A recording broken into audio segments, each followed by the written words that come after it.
இதே தான் விமென்ஸ்க்கும் சொல்கிறேன். ஸோ அவங்களுக்கும் நமக்கு மட்டும் என்ன ரொம்ப தாட் ப்ராசஸ் எல்லாமே மாறப்போகுது. நாங்களுமே வந்து நீங்கள் வந்து எந்த டாக்டர் கிட்ட போனாலும் சரி, அவங்க வந்து நான் இந்த மாதிரி இருக்கேன், இப்போ ஹெல்த் வந்து ரொம்ப முக்கியம், எந்த டிசிப்ளின் இல்லை நான் பண்ணுறேன் பாருங்க அப்படின்னு கூட பண்ணுங்க. வணக்கம் வியூவர்ஸ், வெல்கம் பேக். வணக்கம். Women's health. எஸ், அது இந்த வந்து டாபிக் வந்து ரீசெண்டாக வந்து ஒரு ஸ்டூடெண்ட் அவங்க கூட போட்டிருந்தீங்களா வீடியோ. ஆமாம், அப்போ தான் தோணுச்சு, ஆமாம் டெக்குனா வந்து மேல்ஸ் தானே அப்படின்னு நம்ம எப்படி சொல்ல முடியும்? கரெக்ட் தான். ஐ ஹோலி இருக்காங்க, ஐ ஜஸ்டின் இருக்காங்க, எல்லாம் ஐ தானா? ஸோ அந்த மாதிரி வந்து இல்லை, அதுக்கு பதில் வரலையே. அந்த மாதிரி வந்து நம்ம ஹெல்த் வீடியோஸ் பண்ணுறப்ப உமன்ஸ் வந்து ஒரு எப்படி சொல்கிறது, என்னால் முடிஞ்ச அளவுக்கு நான் படித்த அளவுக்கு நாங்கள் எக்ஸ்பீரியன்ஸ் பண்ணுறதை வச்சு ஒரு கேர் எப்படின்னா, நம்ம பசங்க, இப்போ நம்மளுடைய ஸ்பௌஸ், அதான் மனைவி, துணைவி, அம்மா, பாட்டி, அத்தை, ஸோ அவங்களுக்கெலாம் வந்து நம்ம வியூவர்ஸில் ஒரு சின்ன ரிமைண்டர் ஆஃப் திங்ஸ், ரிமைண்டர் என்னென்ன விஷயம்லாம் வந்து ஹெல்த்தி வைஸ் பண்ணலாம் அப்படின்னு சொல்லி நீங்கள் அவங்கள வந்து குச்சிவிட்டு சொல்லுங்கள், ஹெல்த்தியாக சாப்பிட்றீங்களா அப்படின்னு அவங்கள வந்து கேட்டு நீங்களும் ஹெல்த்தியாகி அவங்களும் ஹெல்த்தாகி நம்ம சேனல் வந்து வெறும் டெக்குன்னு மட்டும் இல்லாமல் ஹெல்த்தும் போனதுனால உமன்ஸ்க்கு வந்து அவங்களோட ஹெல்த்தை பற்றி என்னால் முடிஞ்ச கவரேஜோ, ஐயாவால் முடிஞ்ச டாபிக்ஸும், ஜென்ரலாக வந்து சயின்ஸை வச்சு நம்ம பேசி ஒரு டோட்டல் வீடியோ வந்து போடலாம் அப்படின்ட்டு எனக்கு ஒரு மைண்டில் வந்து உதிச்ச ஒரு ஐடியா இது. ஸோ ஜென்ரலாகவே வந்து உமன்ஸ் தான் வந்து நமக்கு வந்து எல்லாமே, அவங்க தான் வந்து நமக்கு சின்ன வயசுலேருந்து நம்மளை பார்த்துக்கிறது, கேர் எல்லாமே. ஸோ அவங்கள நம்ம வந்து கேராக பார்த்துக்கணும் அப்படின்றது எல்லோரும் நினைப்பாங்க. அதையும் தாண்டி வீட்டில் சில பிரச்சனைகள்லாம் வந்து அதெல்லாமும் நடக்கும். ஸோ அதெல்லாம் இல்லாமல் அவங்கள நம்ம பார்த்துக்கணும். அது வந்து ஹெல்த் வைஸாக பார்த்துக்கணும். ஏன்னா ஹெல்த் வந்து ரொம்ப முக்கியம். எந்த விஷயம்னா, பல பிரச்சனைகள் வந்து சின்ன சின்ன பிரச்சனை வந்து ஸ்டார்ட் ஆகி பெரிய பிரச்சனையாக மாறுது. அப்படின்றப்ப சின்ன வயசுலேருந்தே நம்ம என்னென்ன பண்ணலாம், மிடில் ஏஜில் இருக்கவங்களுக்கு, உமன்ஸ்க்கு என்னென்ன பண்ணலாம், மகளிர் அவங்களுக்கு என்ன பண்ணலாம், அப்புறம் வந்து வயசானவங்களுக்கு எப்படி கேர் கொடுக்கலாம் அப்படின்றத வந்து முடிஞ்ச அளவுக்கு வந்து பாயிண்ட்ஸ் எடுத்து. சரி, இதெல்லாம் கரெக்டு தான். நான் இப்போ உனக்கு கேள்வி கேட்குறேன். ஓகே, அதுக்கு ஒரே ஆன்சரில் நான் முடிக்கவும் முடியும். என்னென்னா, இது எல்லாத்துக்கும் ரெமெடி அப்படின்னு ஒன்று நான் சொல்லலாம். ஆனால் அந்த ரெமெடியை ஒவ்வொருத்தரும் ஒவ்வொரு இண்டிவிஜுவலும் ரெஸ்பான்சிபிளாக டிசிப்ளின்டாக ஃபாலோ பண்ணலை அப்படின்னா, there is no use in spending this 30 minutes in listening to this video. So அதனால் எல்லாம் வந்து ஓரளவு கொஞ்சம் டிசிப்ளின் முக்கியம். எப்பயுமே டிசிப்ளின் முக்கியம். கேர் எடுங்க, அதெல்லாம் ஒரு பக்கம் இருக்கட்டும். பட் டிசிப்ளின் 100% ரொம்ப முக்கியமான ஒரு விஷயம். ஒரு ரோஷமாக எடுத்து எனக்கா டிசிப்ளின் இல்லை நான் பண்ணுறேன் பாருங்க அப்படின்னு கூட பண்ணுங்க. ஒன்றும் இல்லை, இப்போ நம்ம ஆளுங்க இப்போ கிருஷ்ணவும் சென்னையில் இருக்கான்றனால எனக்கு எப்படி இருக்குன்னா, எல்லாருமே ஒரு ரொட்டீன்குள்ளே வந்தாங்க அப்படின்னா எனக்கு ஆக்சுவலாக அது செம்மையாக பூஸ்ட் ஆகும். நான் என்ன பண்ணுவேன்னா, டெய்லி பலகாரமலை போயிட்டு இருந்தேன். இந்த மாதிரி டெய்லி ஏதோ ஒரு கைண்ட் ஆஃப் ஒரு ஒர்க் அவுட்குள்ளேயே இருந்துக்கிட்டே இருப்பேன். அப்போது இப்போ ஒரு ஜிம்மில் போய் ஒர்க் அவுட் பண்ணுறது நான் தப்பு சொல்ல, அதுக்கு வந்து ரொம்ப அதிகமாக இப்போ யாரெல்லாம் ரெகுலராக ஜிம் போய் வேறு லெவலில் ஃபிசிக் மெயின்டைன் பண்ணுறாங்க, நிஜமாவே என்டியூரன்ஸ் எல்லாத்தையும் பில்ட் பண்ணி வச்சுருக்காங்களோ அவங்களுக்குலாம் வந்து 1000 சல்யூட்ஸ் உண்மையாக சொன்னாங்க. ஏன்னா ஒரே இடத்துக்கு போகிறாங்க, கரெக்ட், ஒரே விஷயத்தை தான் பார்க்க போகிறாங்க. அப்போ எவ்வளோ போர் அடிக்கும். ஆனால் அது ரொட்டீனாக பண்ணிகிட்டு இருக்காங்க பார்த்தியா, அது ரொம்ப கஷ்டம். அதனால தான் நான் என்ன பண்ணுவேன் தெரியுமா, என்னால் அப்படி இருக்க முடியல அப்படிங்கிறனாலேயே நான் வந்து பார்த்தீங்கன்னா திடீர்னு ஒரு நாள் வாக்கிங் போவேன், திடீர்னு ஒரு நாள் சைக்கிளிங் போவேன், திடீர்னு ஒரு நாள் அந்த மலைக்கு ஏறுவேன், இந்த மாதிரி சுற்றிக்கிட்டே இருப்பேன். ஏன்னா ஒரே விஷயத்தை திரும்ப திரும்ப பண்ணுறது கஷ்டமாக இருக்கும். இப்போ சைக்கிளிங் வந்து எனக்கு ஏன் ரொம்ப பிடிச்சது அப்படின்னா, வேற வேற ரூட்டு போயிடுவேன். வாக்கிங் கூட போக முடியாது, இன்னைக்கு வெயிலா இருக்கும், நாளைக்கு இதுவா இருக்கும், அப்போ வந்து ஒரு வித்தியாசமான இருக்கும், வாக்கிங் கூட அப்படி போக முடியாது அப்படின்னு சொல்லும்போது வாக்கிங் அந்த மாதிரி மாற்றணும்னு நினச்சா அதில் அதிகமாக டைம் செலவாகும். எப்படின்னா, இங்கேருந்து பஸ் பிடிச்சி மெரினாவில் இறங்கி நான் வாக்கிங் போகலாம், இங்கேருந்து பஸ் பிடிச்சி பெசன் நகர் போய் வாக்கிங் போகலாம், இங்கேருந்து பஸ் பிடிச்சி திருவான்மையூர் போய் வாக்கிங் போகலாம், ஏன் ஈஸியார் பக்கம் போயிட்டு கூட வாக்கிங் போகலாம். ஆனால் வாக்கிங் தான். அதனால் வந்து 1 hour நீங்கள் என்ன தான் நடந்தாலும் அதிகபட்சம் 6 கிலோமீட்டர் கவர் பண்ணலாம். அதுக்கும் மேலே ஃபாஸ்ட் வாக்கிங் பண்ணுறீங்க அப்படின்னா ஸ்ட்ரெஸ் ஆகிறதுக்கு தான் ஈக்குவல். ஸோ அதிகபட்சம் 6ன்றதே வந்து ஹைட்டை பேஸ் பண்ணி 6 வந்து அதிகம். ஆமாம், 5 தான் வந்து கரெக்ட், 5. ஸோ அப்போ என்ன ஆகுது, இதனாலே நான் என்ன பண்ணுவேன், different work outs, different routines இதெல்லாம் வச்சுக்கிட்டு அப்போ தான் போர் அடிக்காமல் இருக்கும்னு சொல்லி பண்ணுவேன். இதே தான் விமென்ஸ்க்கும் சொல்கிறேன். ஸோ அவங்களுக்கும் நமக்கு மட்டும் என்ன ரொம்ப தாட் ப்ராசஸ் எல்லாமே மாறப்போகுது, எல்லாமே கிட்டத்தட்ட ஐடென்டிக்கல் தான். அவங்களுக்கும் நமக்கு என்ன போர் அடிக்குதோ அதே போர் அடிக்கும், நமக்கு என்ன ஒரு சில விஷயங்கள் பிடிச்சிருக்கோ அதே மாதிரி அவங்களுக்கும் ஒரு சில விஷயங்கள் பிடிச்சிருக்கும். ஸோ அப்படி இருக்கும்போது இந்த ஒர்க் அவுட்டுங்கிற விஷயம் என்ன ஆயிடுதுன்னு பார்த்தீங்கன்னா, எல்லாருக்குமே வந்து இதில் கால் எடுத்து வைக்கிறதுக்கே ஃபஸ்ட்டு தடங்கள் அதிகமாக இருக்கும். ஏன்னா கஷ்டப்படணும். எல்லாருக்குமே ஈஸியாக கஷ்டப்பட தோணாது. நான் ஏன் கஷ்டப்படணும் அப்படின்னு தான் தோணும். ஸோ அதனால் இது வந்து கொஞ்சம் கோளாறு தான். ஆனால் இதுக்குள்ளே போயிட்டு ஒரு பேசிக்காக ஒரு ரிசல்ட் நீங்கள் பார்க்க ஆரம்பிப்பீங்க. அதனால தான் வெயிட் லாஸ்க்குள்ளே போகிறவங்க, இப்போ விமனாக இருந்தாலும் சரி மென்னாக இருந்தாலும் சரி, வெயிட் லாஸ்க்குள்ளே போகிறவங்க ஃபஸ்ட்டு ஒரு 1 வீக் ஏதோ ஒரு ஸ்ட்ரகிளுக்கு அப்புறம் ஒரு 1.5 கிலோ குறைஞ்சதுன்னு பார்க்கும்போது அவங்களுக்கு பூஸ்ட் ஆகும். கரெக்ட். சரியா? அதுக்கப்புறம் அடுத்து ஒரு 2 வீக்ஸ் கழிச்சு இன்னொரு 1.5 கிலோ குறையுது அப்படின்னும் போது அப்போ ஒரு மாசத்துல பார்த்தீங்கன்னா ஒரு 4 கிலோ குறையுதுன்னு பார்க்கும்போது வந்து ஒரு இதுவாகவே இருக்கும். ஆமா, ஒரு மாசத்துல 4 கிலோ குறையுதுன்னும் போது செமையா இருக்கும். அதே மாதிரி இந்த வெயிட் லாஸ்லயும் ஒரு பெரிய விஷயம்லாம் இருக்கு. நம்ம இதுக்கு முன்னாடி நம்ம சேனல்லே நிறைய வீடியோஸ் இருக்கு. ஒரு பிளாட்டோல போய் எப்பயுமே ஹிட் ஆகும். அது ஏன்னு பார்த்தோன்னா, நான் இப்போ என்னோட ரொட்டீன் மாற்றிக்கிட்டேன், என்னோட ஃபுட் ஹேபிட்ஸ்க்கு ஓரளவுக்கு மாற்றிக்கிட்டேன், எல்லாமே பண்ணிட்டேன். ஆனால் எவ்வளோ இன்டேக் எடுக்கணுன்றது ஒரு மேட்ரு வரும். ஏன்னா என்னோட வெயிட் வந்து கிராஜுவலாக டிக்ரீஸ் ஆகும். என் வெயிட் கிராஜுவலாக டிக்ரீஸ் ஆகும்போது நீ சொல்கிற கணக்குப்படி தான் இப்போ ப்ரோட்டீன் வந்து 1 கிராம்னு இப்போ சும்மா 80 கேஜினா 1 கிராம். அப்போ நானே 65 கேஜிக்கு வருவேன் வெயிட் லாஸ் ஆகி. அப்போ 65 கிராம்ஸு அந்த மாதிரி எல்லாமே மாறுது. ஸோ எல்லாம் அதுக்கு அதிகமாக எடுத்தால் ஒன்றும் நம்ம சாலாம் போகிறதில்ல. அப்பயும் நீங்கள் 80 கிராம்ஸ் எடுக்கிறதுனால ஒன்றும் தப்புலாம் இல்லை. பட் நான் ஃபுட்டு சொல்கிறேன், மற்றது இதர விஷயங்கள் கார்பு எல்லாத்துலேயுமே நம்ம கை வைக்க வேண்டியதாக இருக்கும். இதே வந்து இதில் மட்டும் இல்லை, இது வந்து வெயிட்டுக்கு ஈக்குவலண்ட்டான அந்த ஃபுட்டு அப்படின்றத தாண்டி எல்லா இடத்துலையுமே அப்ளை ஆகும். ஒர்க் அவுட்டில் என்ன ஆகும்னா, நான் 300 கவுண்ட் போடும்போது இதுக்கு முன்னாடி பேர்ன் ஆன கேலரி வந்து எப்போ 80 கேஜி அப்போ நான் 300 கவுண்ட் போடும்போது எனக்கு ஒரு கேலரி பேர்ன் ஆயிருக்கும். இதில் என்ன சொல்கிறேன்னா ஸ்கிப்பிங் அடிவேலு அடி இங்கே அடி. அப்ப என்னன்னா 65க்கு அப்புறம் என்ன ஆயிடும் பாத்தீங்கன்னா, 65 கிலோ வரும்போது ரொம்ப லைட்டா பாடி ஃபீல் ஆகும். அந்த 300 கவுண்ட் வந்து அதுக்கு இப்ப எப்படி இருக்கும்னா 600 கவுண்ட்ஸா மாத்தும் போது ஓரளவுக்கு அது கம்ஃபர்டபுளா இருக்கும். வெயிட் லாஸ் பண்ணிட்டாலே ஒரு ஃபீலிங் வரும், வேற லெவல் ஃபீலா இருக்கும், செம்ம பூஸ்டா இருக்கும். ஆமா, கான்ஃபிடன்ஸ் வந்து நம்ம யோசிக்கவே மாட்டோம். அதுக்கு நான் இதை ஒருத்தர்கிட்ட சொன்னேன். அதுக்கு வெயிட்டா இருந்தா கான்ஃபிடன்ஸ் லாஸ் பண்ணணும்னு நான் சொல்ல வரல. ஒரு சிலர் வந்து பாத்தீங்கன்னா, இப்போ எக்ஸாம்பிளுக்கு சொல்லுவோமே, எஸ்பிபி சார்லாம் வந்து அவங்களுக்கு இல்னஸ் அதிகமாகும் போது தான் அவங்க வெயிட் ரொம்ப குறைய ஆரம்பிச்சாங்க. அது அவங்க ப்ரைம் டைம் எல்லா டைம்லேயும் அவங்க ஒன்றும் அவ்வளோ ஒல்லிலாம் கிடையாது. சரியா? அப்போது நம்மளோட கான்ஃபிடன்ஸ் நம்மளோட ஒர்க்குங்கிற ஒரு பக்கம் இருந்தாலும் சிலருக்கு வந்து பார்த்தீங்கன்னா தோற்றம் வந்து அவங்கள பாதிக்க வாய்ப்பு இருக்குது. ஒவ்வொருத்தரும் ஒவ்வொரு மாதிரியான மைண்ட் செட்டில் இருப்பாங்க. சிலர்லாம் வந்து பார்த்தீங்கன்னாங்க, இப்போ கூட நான் சொல்கிறேன், ஊருக்குலாம் போனால் 50 வயசு இருக்கும், நல்லா ஓரளவுக்கு, அதாவது ஒபீஸ்னும் சொல்ல மாட்டேன், ஆனால் பூசின மாதிரி இருக்காங்கன்னே வைங்க. சட்டை இல்லாமல் அவங்க பாட்டு ஜாலியாக ரோட்டில் நடந்து போவாங்க. இப்போ நம்ம இதுக்கு குரோம்பேட்டில் நான் யாரை போய் சட்டை இல்லாமல் பார்க்க முடியும் ரோட்டில்? சரியா? அதனால அந்த அஃபெக்டிங் வந்து எப்படின்னா, அந்த வெயிட் ஒபீஸ் அஃபெக்டிங் வந்து லேடிஸ்க்கு வந்து அதான் ஃபீமேல்ஸ் வந்து ரொம்பவே இருக்காது. நம்ம பார்த்து அவங்க அதனாலே ஸ்ட்ரெஸ்ஸும் ஆகுறாங்க. சில டைம் ஆகுறாங்க. ஐயோ, அவங்க ஸ்ட்ரெஸ்ஸா என்ன பண்றாங்க மாதிரியும் சில இதெல்லாம் வந்து ரொம்ப சின்ன விஷயம். இல்ல, ஸ்ட்ரெஸ்ஸா என்ன பண்றாங்க? ஸ்ட்ரெஸ் ஆகி மறுபடியும் ஸ்ட்ரெஸ் ஆகுறாங்க. ஸ்ட்ரெஸ் ஆகி நிறைய சாப்பிட்றாங்க. அதேதான், நிறைய சாப்பிடுவாங்க. இல்லாட்டி வந்து நம்ம போன வீடியோவில் சொல்லியிருப்போம், சாப்பிடாம இருக்கிறதே உங்கள் மெட்டபாலிக் ரேட்டை டேமேஜ் பண்ணோன்னு. ஸோ அதையும் பண்ணுவாங்க திடீர்னு பார்த்தா. ஸோ ஒரு மாதிரி இது அகைன் இதுதாங்க. இப்போது சாப்பிடாமல் இருக்கிறதோ, இல்லாட்டி உங்களுக்கு இன்டர்மிட்டன்ட் ஃபாஸ்டிங் இருக்கிறதோ, இல்லாட்டி ஒரு நாளைக்கு ஒரு வேளை தான் சாப்பிடுவேங்கிறதோ ஏதோ ஒன்று. பட் அதுக்குள்ளே நான் போனேன்னா அந்த ரொட்டீனை நான் ஃபாலோ பண்ணணும்.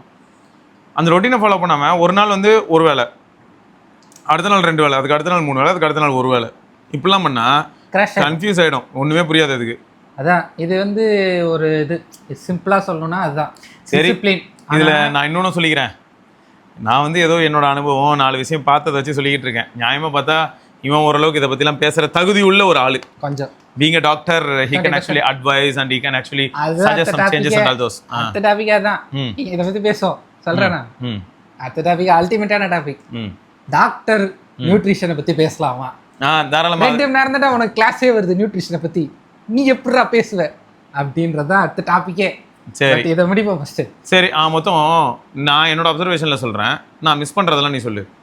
இப்போது விமன் ஃபஸ்ட்டு அவங்க என்ன பண்ணணும் அப்படின்னா, ஒரு காலத்தில் அப்படின்றதுக்கு நான் போகும்போது பூமர் மாதிரி பேசாதுன்னு நீங்கள் சொல்லலாம். பட் ஃபேக்ட் அதுதான். என் தாத்தா பாட்டி டைமில் வந்து என் பாட்டி எப்பயுமே காலையில் எழுந்திருப்பாங்க. என் தாத்தா மட்டும் என்ன படுத்தா தூங்க போகிறாரு, தாத்தாவும் எழுந்து ஒரு படுக்கு வெளில வேலைக்கு போயிடுவாங்கன்னு வச்சுக்கோங்க. இது எப்போ நடக்குதுன்னு பார்த்தா 5 மணிக்கு. 5 மணிக்கு முன்னாடியே எழுந்துருவாங்க. பொதுவாகவே 5 மணிக்கு வெளியே வர ஆரம்பிச்சிருவாங்க. வீட்டை விட்டு வெளில வந்துட்டு எல்லா வேலையெல்லாம் பார்த்துக்கிட்டு இருப்பாங்க. ஸோ அப்போது காலையிலேருந்தே அவங்களோட மசில் ஃபைபர்ஸ் எல்லாமே ஒர்க் பண்ண ஆரம்பிச்சிருது. ஸோ அப்போயே மெட்டபாலிக் ரேட் என்ன ஆகும், பூஸ்ட் ஆக ஆரம்பிச்சிடும். இதெல்லாமே முடிஞ்சு காலையில் பார்த்தோன்னா 4 இட்லி சாப்பிடுவாங்க. இவ்வளோ மட்டும் 4 இட்லி சாப்பிடுவாங்க. இப்போ இது எதுவுமே பண்ணாமல் நான் 4 இட்லி சாப்பிட்றேன். சரியா? This is equal both women and men சேர்த்து தான் சொல்கிறேன். எல்லாரோட பாடி ஆக்சுவலாக எப்படி ஒர்க் ஆகுது, ஆக்சுவலாக ஒரே மாதிரி தான் ஒர்க் ஆகுது. இல்ல மென் இல்லடா, நான் அதை சொல்ல, மெட்டபாலிக் ரேட் வந்து கம்மி. இல்ல நான் ஃபேட்டு வெயிட் நிறைய மாறும்டா. அவங்களோட ஃபேட் பர்சன்டேஜ் யோசி. இப்போ நம்ம ஃபேட் பர்சன்டேஜுக்கும் நம்மளதுல வந்து பார்த்தீங்கன்னா இப்போ 28% கூட நம்மளதுல அதிகம்ன்றோம். இல்ல நான் அந்த 4 இட்லி இருக்குல்ல, இது வந்து நீங்க சொல்றதெல்லாம் வந்து தனி கேட்டகரி. நான் இது சின்னதா இன்ட் மட்டும் உள்ள வருவேன். என்னன்னா மென்னோடைய கலோரி இன்டேக் வந்து அதிகம், உமன்ஸுக்கு வந்து ஒரு 300 கலோரி கம்மி. 300 டு இன்டேக்லயே. ஆமாம், இன்டேக் கம்மியாக தான் தேவைப்படும். இப்போ சொல்லுங்க, நீங்கள் கண்டினியூ பண்ணுங்க. அதான் அது வந்து ஒரு பக்கம் ஒரு மேட்டர் இருக்கு, இந்த மாதிரி ஒரு டேட்டா இருக்கு. ஸோ ஆட்டோமேட்டிக்காக என்ன ஆகுதுன்னா அது கேலரி இன்டேக் கம்மி அதிகத்தை விட்டுரு. இதை தாண்டி என்ன ஆகுதுன்னு பார்த்தா அப்போ ஒர்க் பண்ணிட்டு அவங்க சாப்பிட்டாங்க. இப்போ நம்ம ஒர்க் ரொம்ப கம்மியாயிட்டோம், எல்லாமே மிஷின்குள்ளே போயிடுச்சு. கரெக்ட். துணி துவைக்கிறது யாரு? Washing machine. நிறைய வீட்டில் வந்து இப்போ ட்ரெண்ட் ஸ்டார்ட் ஆயிருக்கு என்னன்னா பெருக்கிறது, மாப் போடுறது எல்லாமே ரோபோ வேக்கம் கிளீனர். அடுத்து வந்து பார்த்தீங்கன்னா பாத்திரம் தைக்கிறது டிஷ்வாஷ் மிஷினு. ஸோ எல்லாமே அப்படி ஆயிடுச்சு. நான் அதை தப்பு சொல்லலை, அந்த அளவுக்கு பிஸி லைஃப்குள்ளே போகும்போது இது ஆகுது, எனக்கு புரியுது. பட் பிஸி லைஃப்குள்ளே போகும்போது உடல் உழைப்பே இல்லாமல் ஆனால் ஃபுட்டு மட்டும் நம்ம அப்படியே மெயின்டைன் பண்ணுறதுனால தான் பாதி பிரச்சனை வருது. கரெக்ட். சரியா? அப்போது இதுக்கு ஆப்போசிட் தான் என்ன பண்ணுவாங்கன்னா, சரி இதை தான் என்னால் பண்ண முடியாது. ஏன்னா சிலருக்கு வந்து என்ன பண்ணால் சைனஸ் ப்ராப்ளம் இருக்கலாம், அவங்க வந்து டப்புன்னு போயிட்டு எப்போ பாரு தண்ணிலே நின்னாங்கன்னா அவங்களுக்கு ஈஸியாக சளி பிடிச்சி கொஞ்சம் வந்துகிட்டு இருக்கும். ஸோ அவங்க அதை தவிர்க்கிறாங்க. எனக்கு புரியுது இந்த மாதிரியான சேலஞ்சஸ் இருக்குன்னு. பட் என்னன்னா எல்லாருமே ஒரு 60 மினிட்ஸாவது ஒரு நாளைக்கு ஆக்டிவாக இருந்தா, ப்ளஸ் ஃபுட் என்ன எடுக்கிறோன்றதுல கொஞ்சம் கான்சியஸ்னஸ் இருந்தா நம்ம வந்து நிறைய காம்ப்ளிகேஷன்ஸை அவாய்ட் பண்ணலாம். கரெக்ட். இது வந்து எல்லாருக்குமே பொருந்தும். விமென்ஸுக்கு வந்து இந்த ஃபேக்டர்ஸும் வந்து உள்ளே வர்றதுனால பல விஷயங்கள் நடக்குது. எந்த வகையில் நடக்குதுன்னா பிசிஓஎஸ் ப்ராப்ளம் வர்றது. ஆமாம், பிசிஓஎஸ் முக்கியமான காரணமே லைஃப் ஸ்டைல் தான். லைஃப் ஸ்டைலே சரி பண்ணுறாங்க. நான் சத்தியமாக சொல்கிறேன், 85% லைஃப் ஸ்டைலே சரி பண்ணுறாங்க எல்லா டாக்டரும். பிசிஓஎஸ் அவங்க எல்லாருக்குமே தெரியும். அது முக்கிய காரணமே இதுதான், ஒபிசிட்டி. அதுக்கப்புறமேட்டுக்கா மென்சுரல் சைக்கிள் அதனால அடி வாங்குறது. இது நிறைய இது மட்டும் ஃபார்ம் ஆகிடும். சரி, இல்ல எனக்கு என்னன்னா நீ சொல்றது கரெக்ட். இது வந்து பிரெக்னன்சி சைடுல சொல்றேன். அதே மாதிரி நெக்ஸ்ட் அடுத்து வரணும்னா பிரெக்னன்சி டைம்ல எப்பயுமே வந்து மேக்ஸிமம் வந்து ஃபோலிக் ஆசிட் கொடுப்பாங்க. ஓகேவா? B9, vitamin B9. Folic acid வந்து முக்கியமான ஒரு விஷயம். ஃபோலிக் அண்ட் அயன் வந்து கொடுப்பாங்க. ஓகேவா? இது வந்து எப்படி சொல்றதுன்னா, இது வந்து எல்லா உமன்ஸ்க்குமே த்ரூ அவுட் த லைஃப் எங்க 45, 65, 55 வரைக்குமே இது அயன் அண்ட் ஃபோலிக் இது வந்து 3 இருக்குது. அப்புறம் கால்சியம், விட்டமின் D3.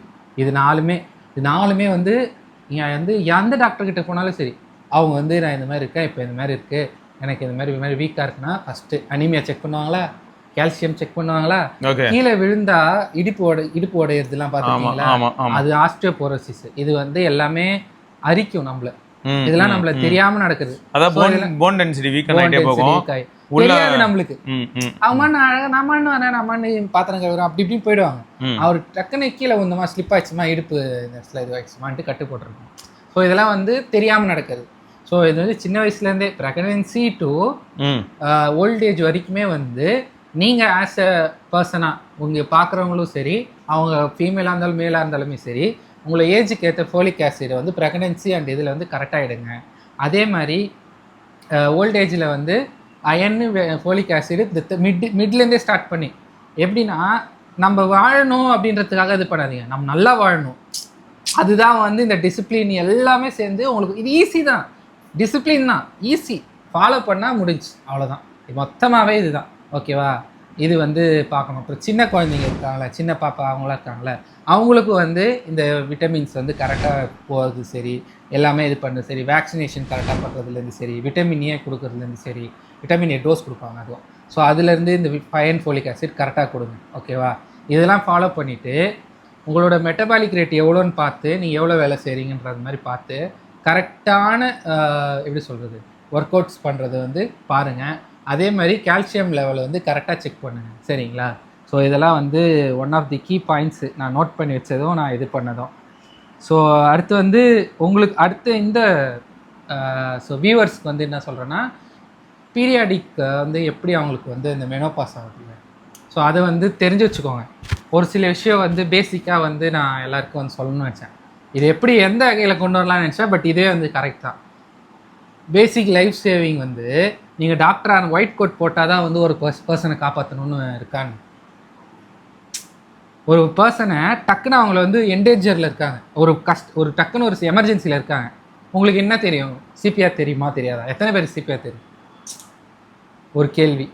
அதே மாதிரி ஒரு ஹார்ட் ப்ராப்ளம் வருதுன்னா இப்போ தான் இன்ஸ்டாகிராம் பார்த்து தான் நிறைய பேர் தெரிஞ்சுக்கிறாங்க, ஷார்ட்ஸை பார்த்தா தெரிஞ்சுருக்காங்க. ஆஸ்பிரின், குளோபிடோக்ரால், அந்த மாதிரி டக்குன்னு லைஃப் சேவிங் கிட்டுன்னு சொல்லுவாங்க.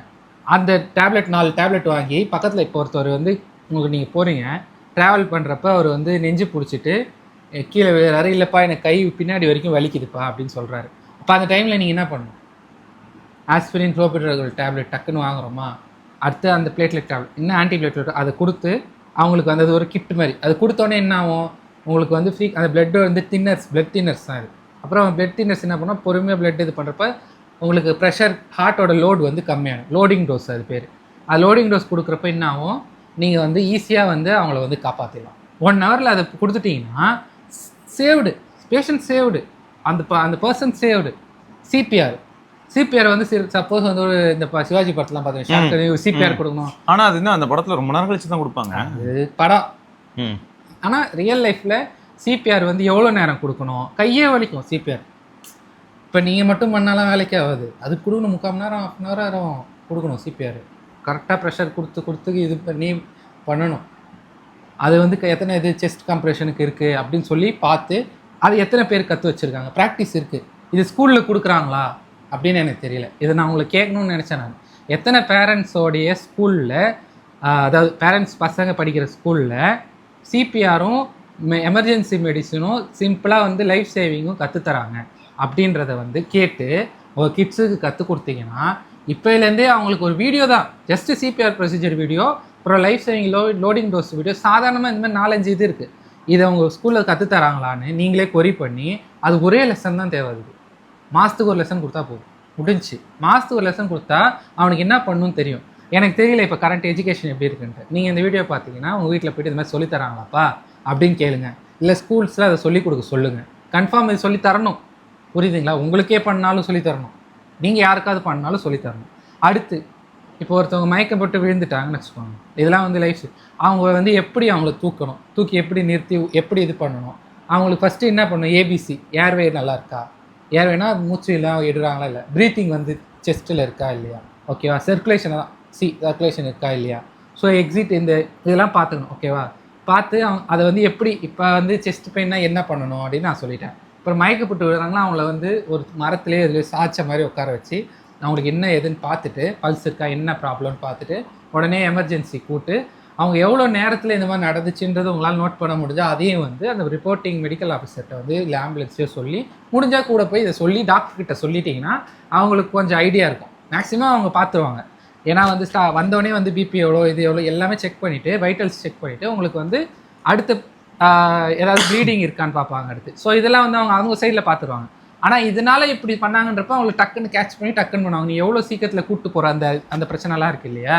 ஸோ நார்மலாக மயக்கம் போட்டு விழுந்தாங்கன்னா விழுந்த இடத்துல இப்போ இந்த இடத்துல அடிபட்டிருக்கு அப்படின்னா அதை அவங்ககிட்ட சொல்லி, இல்லை சார் இங்கே உங்களுக்கு இந்த மாதிரி அடிபட்டிருக்கு போல் அப்படின்னு நீங்கள் சொன்னீங்கன்னா இந்த இடத்துல சப்போஸ் ஏதாச்சுன்னா இருக்கும். அடுத்து முன்னொரு முக்கியமான விஷயம் என்னென்னா, ஒரு ஆக்சிடெண்ட் ஆகுது, காலோட இது அந்த மாதிரி இது ஏஜ் பொறுத்து மாறும். 30லேயும் நடக்கும், 60லேயும் நடக்கும். ஒரு இப்போ தொடை மாதிரி இருக்குல்ல, தொடை இந்த காலத்தில் இங்கே ஏதாவது ஒரு எலும்பு உடையுதுன்னு வச்சுக்கோங்க, அந்த இடத்துல வந்து கொழுப்பு இருக்கும். அது என்ன பண்ணுவோம், கட்டியாக ஃபார்ம் ஆகி இப்போ ரத்தம் கட்டி தானே ஆகும், உடஞ்சா கட்டி தானே ஆகும். ரத்தம் ப்ளீட் ஆச்சுன்னா கட்டி ஆனால் தான் ரத்தம் நிற்கும். ஸோ அதேமாரி அந்த இடத்துல நிற்கும். அப்போ அந்த இருக்க கொழுப்பு வந்து ஹார்ட்டில் போய் பிளாக் ஆகிடும். 3 நாள் கழிச்சு அதில் இறந்துருவாங்க. இது வந்து ஒரு நார்மலான ஒரு ஃபிசியாலஜி. இது ஃபேட் எம்பாலிசம்னு சொல்லுவாங்க. எம்பாலிசம்னா சரி, அதை எப்படி அவாய்ட் பண்ணுவாங்க? அது வந்து மானிட்டர் பண்ணுவோம், மெடிசன் இருக்கும், மானிட்டரே பண்ணுவாங்க. அவங்களுக்கு தெரியும் இது வந்து ஒரு தொட்டு இருக்கிறது தான். ஆனால் இது வந்து தெரியாதவங்க, இந்த வியூவர்ஸில் சொல்கிறேன், நம்மளுக்கு ஜென்ரலில் தெரியாது. ஏன்னா இங்கே எந்த இடமா இருந்தாலும் சரி, ஒரு போன் உடஞ்சி அந்த இடத்துல இது ஒரு சாதாரண ஒரு ப்ராசஸ். இது இந்த காலோட இது பெரிய பெரிய எலும்பில் தான் வந்து நிறைய பிளாக்கேஜ் வரதுக்கு வாய்ப்பு இருக்குது. ஸோ அது இல்லைன்னா வந்து கீழே இந்த முட்டி கீழே இருக்க இடங்கள் எலும்பு. ஸோ அந்த ஒரு பிளட் தின்னஸ்லாம் கொடுப்பாங்களான்றதுக்காக கேட்குறேன். ஆமாம், ஆன்டி பிளேட்லெட்ஸ் கொடுப்பாங்க, பிளட் தின்னஸ்லாம் கொடுத்துருவாங்க. சொல்லணும், தெரியாதவங்க வந்து இது மாதிரி ஆச்சுப்பா கட்டு போட்டு பண்ணுவாங்க. ஆனால் 3 நாள் 4 நாள் கழிச்சு அவங்க வந்து இறந்துருவாங்க. ஏன் இறந்தாங்கன்னு யாருக்கும் புரியாது. புரியும். செக் பண்ணோனே டாக்டருக்கு தெரியும்டா, டாக்டர் தெரியும், இவங்களுக்கு தெரியாது. நல்லா தான் இருந்தாரு, அடிபட்டது அப்படின்னு. இல்லை, இது மேக்ஸிமம் வந்து டாக்டர் சொல்லிடுவாங்க. நம்ம இப்ப சொல்றது வந்து போட்டது ஹாஸ்பிட்டல்ல போய் போட்டுருந்தா பரவாயில்லப்பா. புத்தூர் கட்டு கூட சில டைம் சொல்றாங்க. அதை பத்தி நான் நிறைய பார்க்கணும். சில பேர் அது போட்டா நல்லாதுன்னு, எனக்கு அது ஐடியா இல்லை. நிறைய பேர் சொல்லியிருக்காங்க. இல்ல, புத்தூர் கட்டை பத்தி ஒரு பெரிய லெகசியே இருக்கு, அது ஓகே. ஆனா நான் என்ன சொல்றேன், இதை பத்தி எல்லாருமே அப்ப பேசணும். புத்தூர் கட்டில் கட்டு போடுறவங்களும் இதை பத்தி ஒரு வார்த்தை சொல்லிடணும். ரிஸ்க் சொல்லிடுவாங்கன்னு தான் நினைக்கிறேன். அந்த மாத்திரைலாம் கொஞ்சம் நீங்கள் போட வேண்டியதாக இருக்கும். சொல்லிடுவாங்கன்னு தான் நினைக்கிறேன். சில பேருக்கு ஃபிசியாலஜி தெரியும், அந்த இது தெரியுது, தெரிஞ்சு சொல்கிறாங்க. ஸோ இது வந்து இன்னொரு முக்கியமான விஷயம். அப்புறம் வந்து இன்னொன்று, தலையில் அடிப்படுது. தலையில் அடிப்படுதுன்னா நீங்கள் கண்டிப்பாக வந்து போயிட்டு ஒரு எக்ஸ்ரே போட்டு வரணும், இல்லை சிடி ஸ்கேன் போட்டு வரணும். ஓகே, சிடி, எக்ஸ்ரே, எம்ஆர்ஐ தான் போடுவாங்க. நம்ம போட்டு வரணும். ஏன்னா வந்து வீக்கம் வரலாம், பொறுமையாக கூட வீக்கம் வரலாம். ஓகேவா? இது வந்து இன்னும் இதெல்லாம் சீரியஸ் டிஸ்கஷன் வச்சுக்கோங்க. அந்த ஃபேட் எம்பாலிசம் சொன்னது வந்து கண்டிப்பாக வந்து ஜென்ரல் டிஸ்கஷன் தான். அது வயசானவங்களுக்கு தான் நடக்கும். ஏன்னா எலும்பு உடையது யாருக்கு நடக்கும்? வயசானவங்க. ஸோ இது ஒன்று. அடுத்து நெக்ஸ்ட்டு வந்து நான் ஆல்ரெடி வீடியோஸ் சொல்லியிருக்கேன், வருஷத்துக்கு ஒரு தடவை வந்து கண்ணுக்கு மட்டும் செக் பண்ணுங்க அப்படின்னு சொல்லியிருக்கேன். ஸோ அது வந்து நீங்கள் பாருங்கள். ஸோ இந்த மாதிரி விஷயங்கள் இருக்குது. சிபிஆர் முக்கியமான விஷயங்கள்லாம். Low BP high BP. Low BP high பிபியில் வந்து உங்களுக்கு தெரியும், நார்மலாக எல்லாருக்குமே தெரியும். லோ பிபி ஆனால் சர்க்கரை கடிச்சு குறிக்கிறது. அதேமாதிரி லோ பிபி பேஷண்ட்ஸ் எப்பயுமே வந்து அந்த மாதிரிலாம் வச்சுக்கூடாது. டீசெண்டாக அப்படியே நம்ம மண் ஒரு போட்டு சாப்பிட்டு குடிக்கிறது இல்லை, ஏதோ ஒன்று சாப்பிட்டுட்டே இருக்கணும். அதுக்குன்னு அந்த பிரின்சிபல்ஸையும் நம்ம சொன்ன மாதிரி ஹெல்த்தியாகவும் இருக்கலாம், அதனால ஒன்றும் இல்லை. சும்மா உப்பு போட்டு சக்கரை போட்டு குடிக்கிறதுல ஒன்றும் அவ்வளோலாம் குளுக்கோஸ் ஸ்பைக்கில் அந்த ஒரு லைன் இருக்குன்னு வச்சுக்கோங்களேன். இப்படி ஒரு லைனை போட்டால் அது கீழே மெயின்டைன் தான் ஆகும் அந்த சக்கரை தண்ணி அதெல்லாம். ஸோ அதுவும் வந்து கரெக்டாக. ஹை பிபியில் வந்து உங்களுக்கு இந்த டோசேஜஸ் வந்து இருக்குல்ல, லோடிங் டோஸ்ன்னு சொல்கிறேன், அந்த ஆஸ்பிரின், குளோபுரின், அந்த பிபி குறைக்கிறதுக்கான மாத்திரைகள், ஸ்பைரோலாக்டன் அதெல்லாம் இருக்குது. ஸோ அதெல்லாமே வந்து உங்களுக்கு யூஸ்ஃபுல்லாக தான் இருக்குது. ஓகே, சிலருக்கு அந்த மாத்திரை ஓவர் டோஸ் ஆகி லோ பிபி ஆகிடும். ஸோ அதே பாருங்கள், திரும்ப சுகர் வாங்கி ரைட்டு. சுகரை சொல்கிறேன் பாருங்க. நிறைய பேர் வந்து டயபிட்டிஸ் வந்து ஃபாலோ பண்ணுறது வந்து டைப் 2 டயபெட்டிஸாக இருந்து இன்சுலின் ரெசிஸ்டன்ஸ் இருந்ததுன்னா, இன்சுலின் ரெசிஸ்டன்ஸ்னு ஒரு டாபிக் இருக்குது, நம்மளே பேசிடலாம். இன்சுலின்றது வந்து ஒரு ஸ்டோரேஜ் செக்யூரிட்டி மாதிரி, குளுக்கோஸ் வர ஸ்டோர் பண்ணுவான். செக்யூரிட்டி டயர்ட் ஆகிட்டானா குளுக்கோஸ் ஸ்டோர் பண்ண முடியாது, நம்ம சிஸ்டம் ஃபுல்லாக குளுக்கோஸ் ஸ்ப்ரெட் ஆகிடும். அது எங்கெங்கெல்லாம் போய் ஸ்ப்ரெட் ஆகுதோ அங்கங்கெல்லாம் வந்து ப்ராப்ளம் கொடுக்க ஆரம்பிச்சிடும். ஸோ இதான் வந்து இன்சுலின் ரெசிஸ்டன்ஸு. அது அந்த இன்சுலின் ரெசிஸ்டன்ஸ் தாண்டி போய் குளுக்கோஸ் செட்டில் ஆகுது வந்து டைப் 2 டயபெட்டிஸ். ஓகேவா? டைப் 2 டயபெட்டிஸ் லைஃப் ஸ்டைலே மாற்றிடலாம். அதையும் வந்து நம்ம நிறைய வீடியோஸ் இருக்குது, நீங்கள் டைப் 2 டயபெட்டிஸ் போட்டு பாருங்கள். உமன்ஸ் ஹெல்த்துக்கும் நான் சொல்லிட்டேன், நீங்கள் வேறு ஏதாவது பாயிண்ட்ஸ் மிஸ் பண்ணிக்கலான்னு பார்க்குறேன். ஸோ வந்து அதான் அந்த விட்டமின் சொன்னேன் இல்லையா, அது பார்த்துக்கோங்க. நம்ம வந்து நார்மலாக ஒரு அடல்ட்டாக வந்து மெனோபாஸ் பீரியட் எத்தனை சைக்கிள் இருக்கும் விமென்ஸுக்கு அப்படின்னு பாருங்கள். ஸோ அதெல்லாம் பார்த்துக்கோங்க. அதே மாதிரி வந்து ப்ரெக்னென்ட், அதான் சைல்ட் பர்த் முடிஞ்சதுக்கப்புறம் போஸ்ட்மார்ட்டம் ப்ளூஸ்னு ஒன்று இருக்குது, போஸ்ட்மார்ட்டம் டிப்ரெஷன் ஒன்று இருக்குது. இது வந்து என்னென்னா, போஸ்ட்மார்ட்டம் ப்ளூஸ்னால் ஒரு மாதிரி இரிட்டேஷன் இருக்கும். ஓகே, இது எல்லாமே ஹார்மோனல் சேஞ்சஸ்னால தான் நடக்கும். இது வந்து யாருமே பேச மாட்டாங்க. அந்த டைமில் வந்து குழந்தையே பிடிக்காதுன்றவாங்க. குழந்தையே வந்து எனக்கு பிடிக்கல அப்படின்ற மாதிரிலாம் கூட இருக்கும். ஆனால் அது எல்லாமே சைக்காலஜிக்கலாக தான் இருக்கும். அதுக்கு ட்ரீட்மெண்ட் சாதாரண சப்போர்ட்டிவ் கேர் கொடுத்து இது பண்ணாலே போதும். அதேமாதிரி பிசிஓஎஸ்க்கு ஒபிசிட்டி நீங்கள் பார்த்து க்ளீன் பண்ணாலே, கரெக்டாக வந்து லைஃப் ஸ்டைல் மாற்றினாலே போதும். ஹார்மோனை இது பண்ணாலும் போதும். அதேமாதிரி ஜங்க் ஃபுட் இது பண்ணாதீங்க. ஜங்க் ஃபுட்டு அண்ட் ஸ்மோக்கிங் இதெல்லாம் வந்துமே வந்து உமன்ஸில் வந்து கார்டியாக் ப்ராப்ளம்ஸ் அதிகமாகவே வரும். அது காரணம் வந்து இந்த மாதிரி அன்ஹெல்த்தி ஹேபிட்ஸ் வந்து உமன்ஸில் வந்து high risk of cardiac arrest வரதுக்கு முக்கியமான காரணம். ஸோ ஓகேவா? ஸோ இதுதான் வந்து இல்லையா, தம்மு தண்ணி. ஆமாம், நீங்கள் அது கொஞ்சம் பார்த்துக்கோங்க. ஏன்னா வந்து டிபினால கூட நான் சொன்ன டியூமர் பற்றி பேசியிருக்கேன். ஸோ அந்த டியூமர் வந்து பெல்விக்கில் கூட வரும். அப்புறம் எக்டோபிக் ப்ரெக்னென்சின்னு இருக்கும். நம்மளுடைய ஃபார்ம் ஆகிற பேபி வந்து மசில்ஸில் போய் வேறு இடத்துல ஃபார்ம் ஆகிடும். அது எங்கே வேணால் ஃபார்ம் ஆகும். மசில்ஸ் ஒருத்தவங்களுக்கு வந்து லிவர் பக்கத்தில் போய் ஃபார்ம் ஆகிருக்கு, அது ஒரு கேஸ் இப்போ இருக்குது. லிவர் பக்கத்துலேயே அது ஒன்று ஹெப்பாட்டிக் எக்டோபிக் ப்ரெக்னென்சின்னு போட்டு இருக்குது. அது சக்ஸஸ்ஃபுல்லாக தான் இருக்குதுன்னு சொல்லி அது வந்து ஒரு அதிசயம் மாதிரி. ஸோ அங்கேயும் போயிட்டு அந்த செல் வந்து அங்கே போய் ஃபார்ம் ஆகும். சரி, அப்புறம் எப்படி தான் குழந்தை பிறக்கும்? அது கஷ்டம்தான். அதில் எக்டோபிக் ப்ரெக்னென்சி, ஏன்னா அது வந்து பெயின் வர ஆரம்பித்தோம். இப்போ யுட்ரஸ் இப்படி இருக்குன்னா, யுட்ரஸில் இங்கே கரெக்டாக யுட்ரஸ்க்குள்ளே இருக்கணும். யுட்ரஸில் எங்கே வேணால் இருக்கலாம், ஆனால் யுட்ரஸ் வெளியில் இந்த மசில்ஸில், யுட்ரைன் மசில்ஸில் இப்போ இங்கே தான் இருக்குன்னா இதுக்குள்ளே இருக்குதுன்னு வச்சுக்கோங்க. இங்கே இருக்கும், இந்த சைடு வந்து கிட்னி பக்கத்தில் இருக்கும். அந்த மாதிரி வெளியில் போயிடும், மற்ற ஆர்கன்ஸ்கில் படுற மாதிரி வளர ஆரம்பிக்கும். அதெல்லாம் வந்து ரிமூவ் பண்ணி தான் இது பண்ணாங்க. ஸோ இந்த மாதிரி நிறைய இருக்குது. ஸோ இப்போதைக்கு இது வந்து உங்களுக்கு ஒரு basic woman and life saving helping, அதாவது லைஃப் சேவிங் வீடியோ அப்படின்ற மாதிரி, லைஃப் சேவிங் டிப்ஸ், நல்ல லைஃப் ஸ்டைல், நல்ல ஃபுட்டு ரொம்ப முக்கியம். அதான் நம்ம woman and life saving things அப்படின்னு கூட போட்டுக்கலாம். அதெல்லாம் வந்து இந்த வீடியோ. ஸோ வந்து முடிஞ்ச அளவுக்கு இதை பற்றி நீங்கள் தனியாக வீடியோ போட்டு ரிசர்ச் பண்ணி, அதை ஒரே வீடியோலாம் சொல்ல முடியாது. பிசிஓஎஸே பெரிய டாப்பிக்கு, ஒபிசிட்டி பெரிய டாப்பிக்கு, மெனோபாஸ் பற்றி தெரிஞ்சுன்னா அந்த 14 days சைக்கிள் என்ன நடக்குதுன்னு தெரிஞ்சுக்கணும். இதெல்லாம் தெரிஞ்சு ரொம்ப ஈஸியாக இருக்கும். சத்தியமாக இதெல்லாம் இன்ட்ரெஸ்டிங்காகவும் இருக்கும், ஈஸியாகவும் இருக்கும். அதேமாதிரி விமன்ஸில் வந்து பார்த்து இது பண்ணுங்கள், கால்சியம் கரெக்டாக கொடுங்க, ஃபோலேட்டு அயன் அண்ட் ஃபோலேட் வந்து கரெக்டாக போய் பாருங்கள். அயன் வந்து 50 mg, ஃபோலேட் வந்து 400 mg அந்த மாதிரி தான் இருக்கும். 400 mcg. ஸோ 400 இதெல்லாம் வந்து கரெக்டாக கொடுக்குற மாதிரி நீங்கள் டேப்லெட் ஈஸி கவர்மெண்ட்டில் போனால் சூப்பராக தருவாங்க ஃப்ரீயாக. நீங்கள் அழகாக போய் ரீசப்ளை பண்ணுறது தான். ஓகேவா? 14 days ஒன்ஸ் தருவாங்க. ஸோ நீங்கள் பாருங்கள். ஓகே, ஸோ இதெல்லாம் வந்து வீடியோ. ஸோ எல்லார் வீட்டுக்கும் எல்லாருக்கும் இது உதவியாக இருக்கும். ஆமாம், ரைட்டுங்க. ஸோ தொடர்ந்து நம்ம இன்னொரு பதிவில் சந்திப்போம். அதற்கு விடைபெற்று சிவபரன் கிருஷ்ணா. பரட்டா